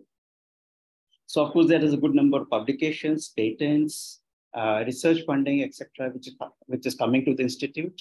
And of course, I should not just stop here, but we would say that there are a lot of other opportunities in terms of once you have a patent, for example, and you want to commercialize that. So we have an in-house incubator which lets these companies form, and we have very high success rate and very unicorns coming out from our campus based on the technologies that have been developed within the institute. So again, this provides you an idea of that we start off from ideas and do research, publish papers, take patents, do technology development, transfer, and also go all the way to commercialization. Right. So that sort of an environment is what we will be able to provide you at IIT Bombay. And of course, these are some of our alumni. You can see, I'm sure you will be able to recognize quite a few of them here. Maybe the first person here who till recently was the CEO of Twitter. And maybe if you know about this person here, he is very much in the news, in today's news. He has made one of the largest donations to the Institute, IIT Bombay, for again, in appreciation of the quality of education that he said has the Institute provided, which has changed his life. And that has led to a very large, this is of the order of $40 million. This is just a personal sort of a donation coming from one person. So moving on from very brief to our institute to sort of research facilities. So I mentioned that there are 700 faculty, each of them have their own research lab and research facilities. So when we have to talk about what are focus areas, it becomes very difficult to define because each professor is really authority in the area where he or she is working. But for the sake of sort of projecting the focus areas, I'm putting in 5 of these areas, which we projected as part of our Institute of Eminence, very special grant, which was given by this institute to the institute because we were recognized as an Institute of Eminence by the ministry. So you can see advanced manufacturing and materials, health sciences and engineering, sustainable chemical sciences, advanced nanofabrication and characterization, and data and information science were recognized as 5 of the research areas that we would like to focus on. And of course, we have a good number of research centers, centers of excellence, again, funded by alumni, funded by large research grants from the government, private donors, private industry, and so on. And we have centers for machine intelligence, data science. So basically, if you are looking, so whatever area you're looking for, you should be able to find, some of the leading researchers globally in these centers is what I would say. And I would not read out all these centers which are there in this slide. We also host, the Institute holds several national facilities like what you see here, like a centrifuge facility, a geotechnical centrifuge facility, a lot of detailed microscopy facilities, and so on. And of course, again, there are large number of these research facilities that one can, which again, the Institute hosts. This by no means is an exhaustive list. It's actually a very small part of what we have.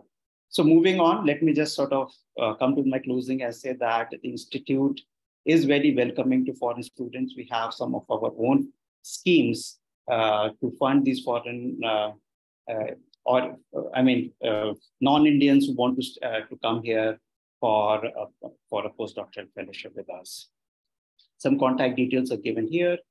And so in the last 2-3 slides, I will just show you some of the other facilities in the Institute. These are some of, if you are inside the campus, this is how things would look like.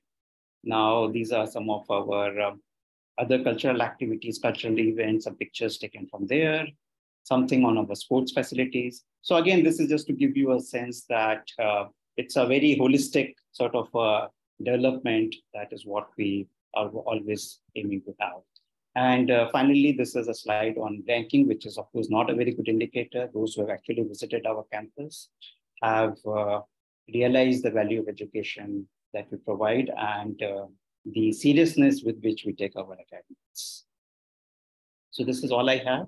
And of course, I will be happy to answer any questions. Thank you. Hey, thank you so much, Professor Amit, showing this prestigious institute. And we hope really that we, more European will get, attracted and happy to come to your institution, which is one of the best in the country. We move to another excellent institution, which is the National Center for Biological Science, NCBS. And it's a great pleasure to welcome Dr. L.S. Shashidhara, who is the director of the institute, to tell us, in a nutshell about NCBS, which is, of course, a brand for itself here in India, but we also want to make it a brand in outside of India in Europe. Thank you, Dr. Shashidhara, and the floor is yours. Thank you, Samrat. It's a pleasure to be here. Let me share my slides. Can you see my slides? I think, yeah, now they're here. Okay, yeah. Good.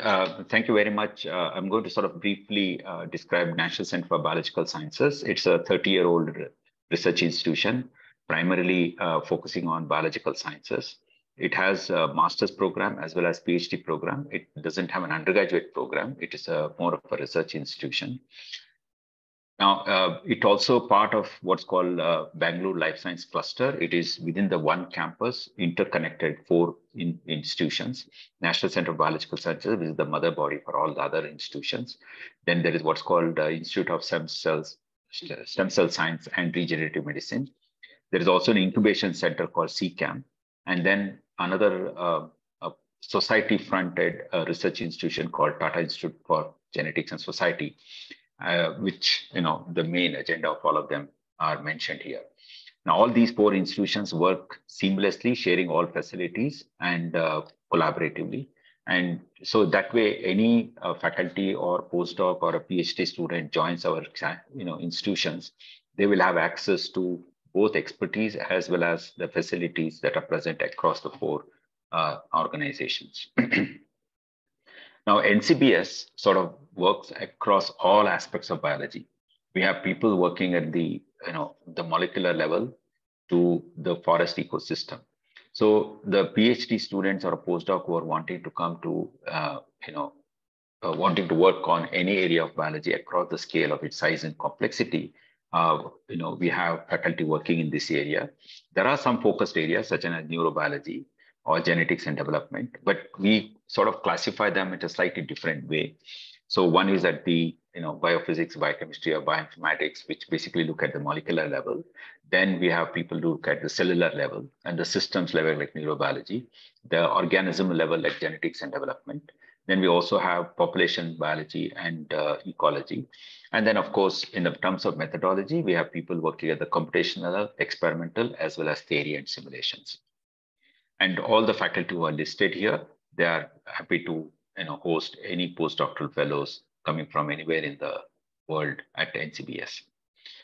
Just very quickly, NCBS is one of the, as we've already sort of introduced, it's a very, very accomplished research institution, although it's small, only focusing on biology, but it's very interdisciplinary in its nature. We have physicists, chemists, and biologists and data scientists, computer scientists working to address some of the fundamentals of biology and also its application for addressing some of the problems, biomedical as well as related to environment, particularly biodiversity and conservation. As you can see here, we have published in some of the top journals of very high impact. At the same time, some of the recognitions, like we have faculty who have, other than the India-specific awards, we also have fellows of US National Academy of Sciences, fellows of Royal Society, and the World Academy of Sciences. And then, funding we have been attracted from a variety of organizations. We do have very large projects in addition to, single PI-driven or faculty-driven research projects. We have what is called, brain disorders using stem cells.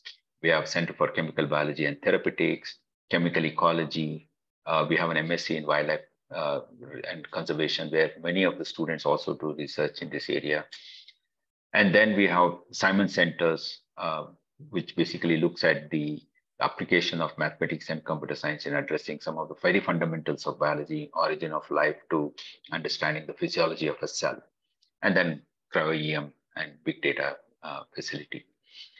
And so typically that's my last slide. I didn't have many slides to keep it to the time. And NCBS has had many, many postdocs coming from other parts of the country, other parts of the world outside India. And also we have had faculty who have come from Germany and other places who have worked here anywhere from 1 year to 20 years.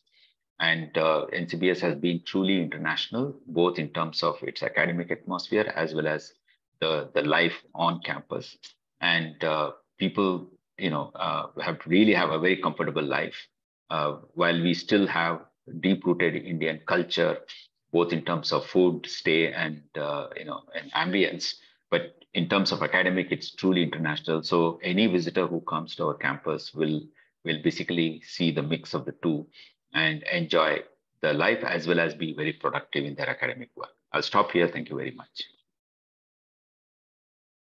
Thank you so much, Professor Shashidhara. And it's such a vibrant a place you have, and also the cluster you were mentioning in Bangalore. So it's a very rich environment for international researchers to come and explore opportunities to collaborate and under the fellowship program which we are presenting today. Next, we move to Shiv Nadar, Institution of Eminence, deemed to be university. We have with us Ms. Harshita Tripathi, Senior Manager, Office of Research and Partnerships. A very good afternoon to you, and thank you already. You have opened the slides. The floor is yours. Thank you, Samrat. Good morning, good evening to all those who are present today. Thank you for joining in. A very brief introduction about Shiv Nadar Institution of Eminence. We are the youngest institute in India to be awarded a Shiv Nadar Institution of Eminence tag. We were established in 2011, so we have completed close to more than just a couple of years, for a decade now. And today we'll be talking a little bit about the universities and the programs we have, the facilities, and the faculty members who are interested to offer postdoc students and take them in their labs. Having said that, please make sure you check the links and you go through the website links, which will be there in the subsequent slides. So we have 4 schools on campus: School of Natural Sciences, School of Engineering, School of Management and Entrepreneurship, and School of Humanities and Social Sciences. We are a small campus in terms of number, but a huge campus in terms of space. It's a lush green, beautiful campus. We are close to 2,900 students, which includes more than 400 doctoral students on campus. It's a fully residential campus. Our faculty is to student ratio currently is 1:12, and we intend to build it to 1:9 in future. One of the most exciting thing which you see on the right column of your slide is the nature of the university. We are a research-focused university, which is multidisciplinary in nature. It's student-centric, and since undergraduate program in itself, we have multiple options open for our students. So we offer undergrad, grad, doctoral, and postgrad students. So we started postgrad last year itself. This is a little bit on the thematic research areas, not to mention that these are not the only research areas we focus on, but these are the broader clusters, which you can see are overarching.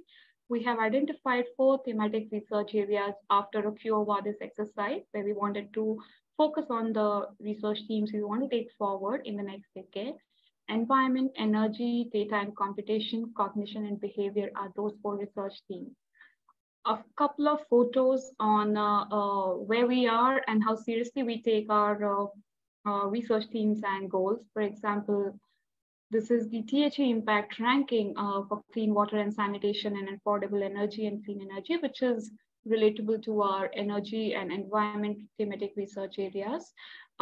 We also have, I think last year itself, we got a high performance computing cluster, which ranked, and we are ranking 32nd in the country, which is having this supercomputer on campus in an academic institution.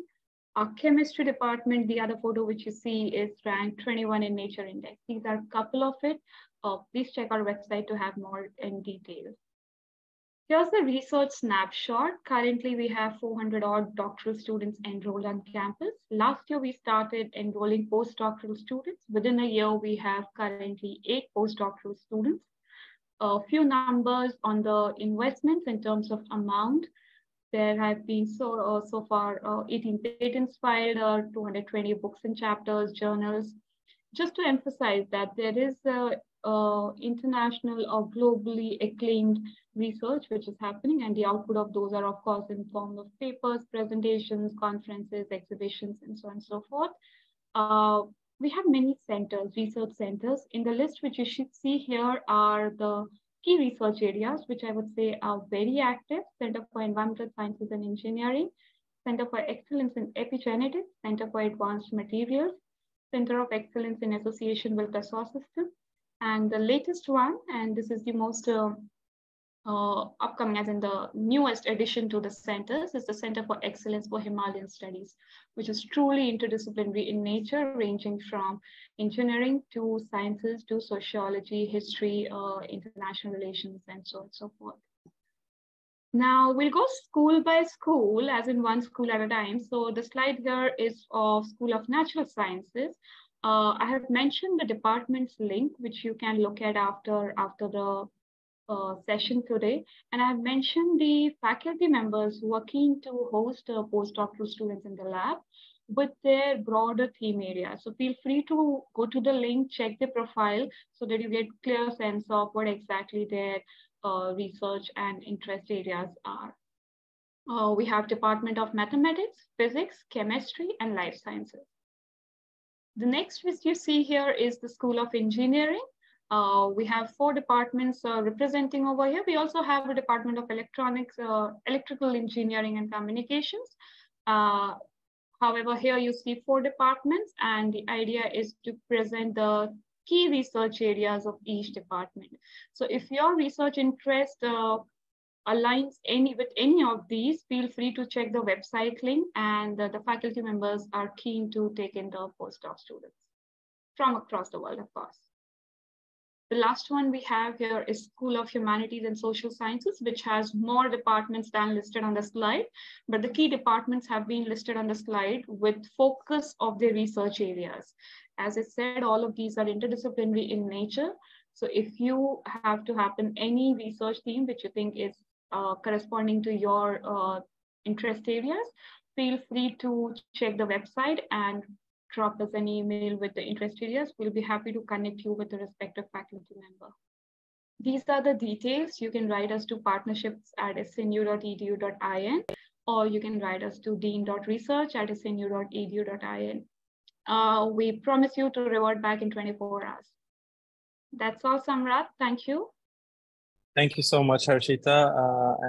We come to our final presenter of today, and thank you for all who's been staying with us. And we're looking very much forward now to welcome Professor Kalobaran Maiti, Dean of Natural Sciences Faculty from the Tata Institute of Fundamental Research, Mumbai. A very good afternoon to you, sir, and thank you for making this presentation. Could you please unmute your mic?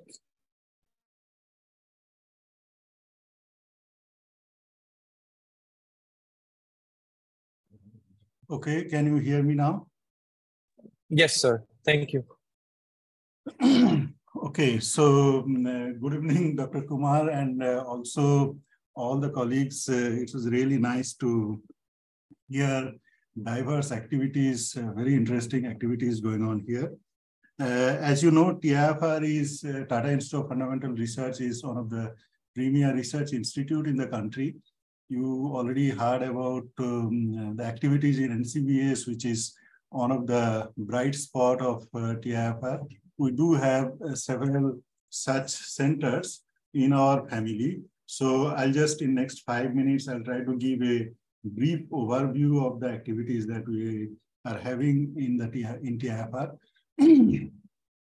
This institution was founded by Dr. Homi Bhabha in 1945 with the view that, we could do fundamental research at the highest level of excellence.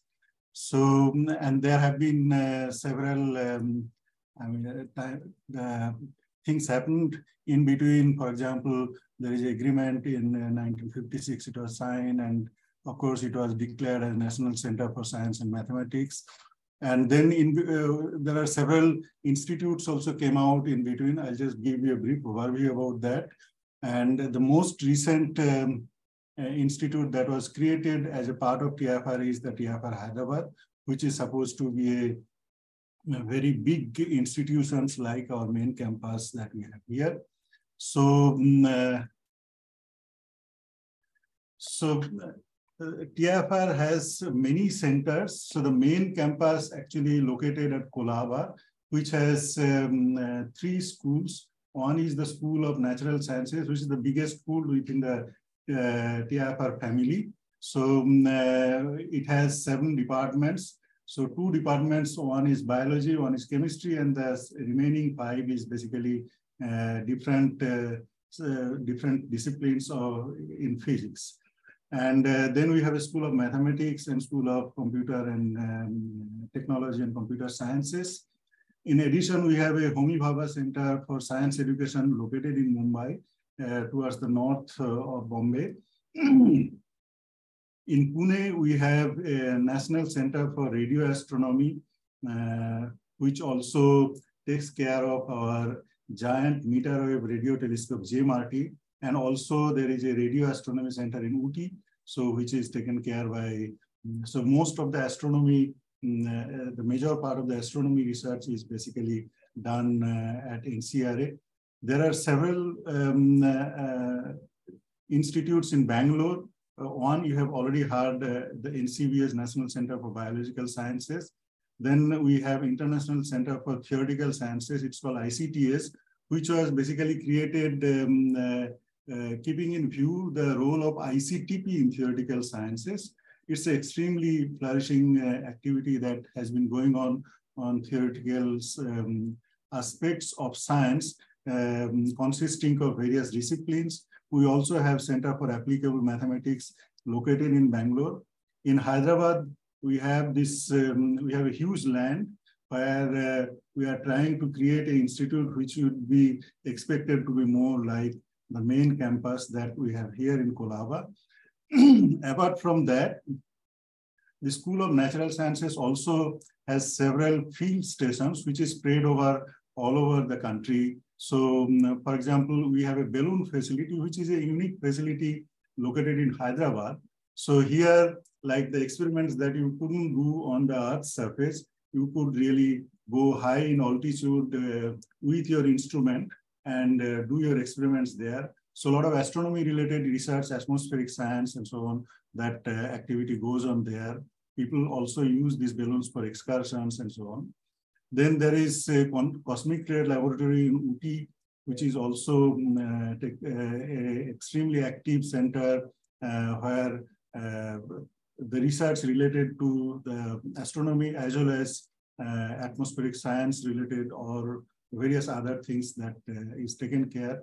In Hanle, we also have an observatory. Then there is a gravitational lab in Gauri-Bidano, in Indian lattice gas theory. We have a pelletron, which is really functioning extremely well, which is located at Mumbai. And there is an NMR facility, which is happening. So you can see that the TFR has many bright spots spread all over the country. And things are happening very actively at different places. Many institutions came out of TIFR. So one of the major things that you probably know, the Atomic Energy Program. So the BRC and DAE, and there are many other things which have come out. The achievements of TIFR at glance. So how you can say that our activity has been rewarded both nationally and internationally. So there are several Padma Awards, Bhatnagar Awards, and so on.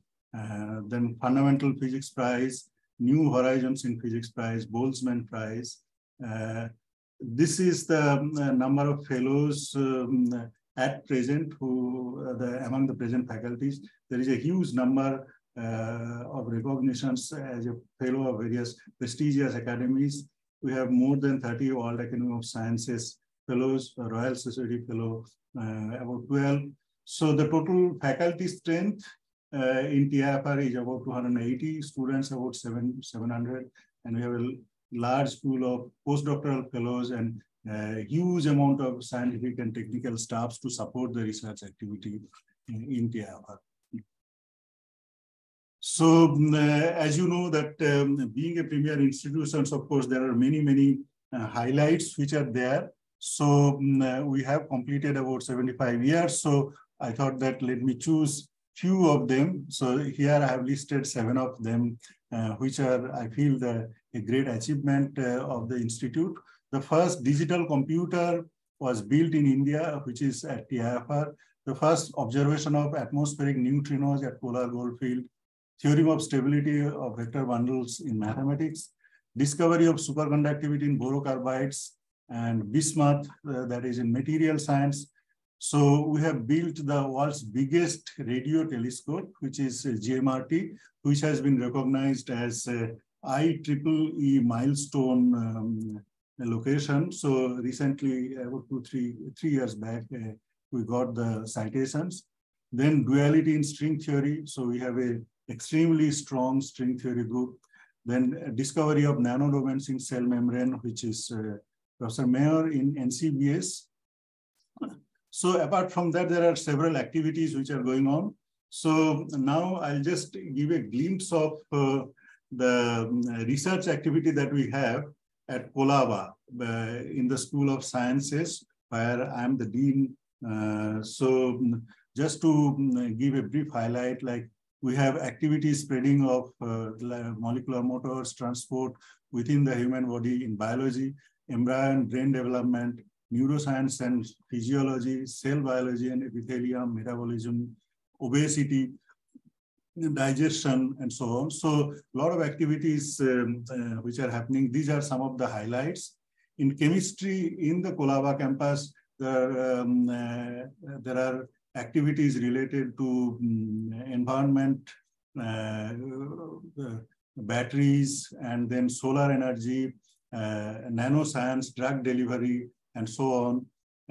In physics, as I said, that we have a total 5 departments, 4 experimental and 1 theoretical physics department. There are many interesting discoveries that has happened within this school.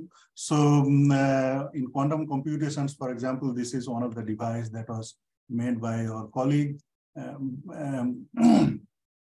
the astronomy and astrophysics department, you know, the AstroSat program, which was launched in 2015. So in that, the X-ray equipment was built entirely by TIFR. So which you can see here, which was a payload. And these are the balloons that are used.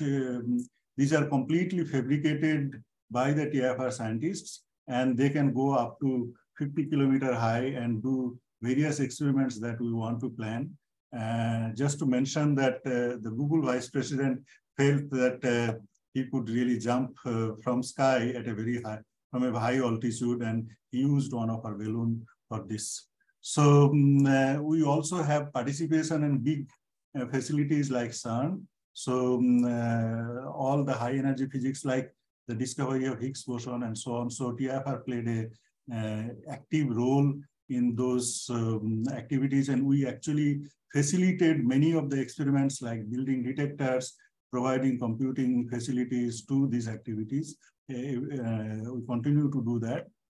We also have, this is a picture of the facility in Uti, where all these detectors that you see, they are actually all built in-house. So, there is active cosmic ray research where we have regular visitors from abroad.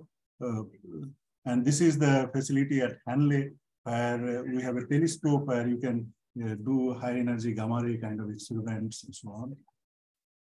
Here, okay, this is some of the work that came out of the Pelletron facility. We have a very activity based on intense laser, where you can actually create a plasma which is equivalent like the atmosphere. Professor Kalobaran, I'm sorry to interrupt you. Yeah. Oh, okay, perfect. Thank you. Yeah. Thank you. Very interesting. So, I mean, you can actually create an atmosphere which is there inside the star and then do your experiment in a lab using an intense laser. So this is another kind of a highlight of the theory physics group, which really they found out at which temperature the nucleons can cool down in a star, and so from the gas phase and so on. So these are basically a glimpse of the kind of activities that we have spreading over varied kind of fields. So in biology, chemistry, and in physics, from small particle to the physics of universe. So anybody who is keen to come to TIFR, they're welcome. We actually have a very good visitors program. So if somebody wants to visit, they are welcome to TIFR, of course, and we'll be extremely happy to host any student who would come with this Marie Curie Fellowship, which is a very prestigious one. Many of our students also, they have availed this fellowship and went abroad. So anybody who is interested to contact us, they actually could contact directly the faculty who is working in that field involved. So it's not really necessary that they have to go through some central contact and so on. All the informations are available in this TIFR website. So all the faculties, different fields, which are really active now. So thank you very much for your kind attention. Thank you so much, Professor Kalobaran. And this has been an excellent presentation. And all the presenters, thank you so much. And we have been running a bit late, I would say, you know, like Indian Standard Time, 30 minutes beyond the webinar. But I think it was totally worth it because there's so many excellent institutions out here in India who are willing and interested to host you. I would now like to ask those who have stayed with us, the panelists, maybe to switch on your camera very briefly so we can take a family picture for the records. Thank you so much. Yeah, if you could just, you know, be so kind and put on your cameras for a second. Yeah, here, Professor Vanita is also there. Thank you so much. Yeah, okay, we have all here. Yeah, with this, I conclude today's session, and I really hope that we can have an impact now with this webinar. We will share the recordings, of course, with all the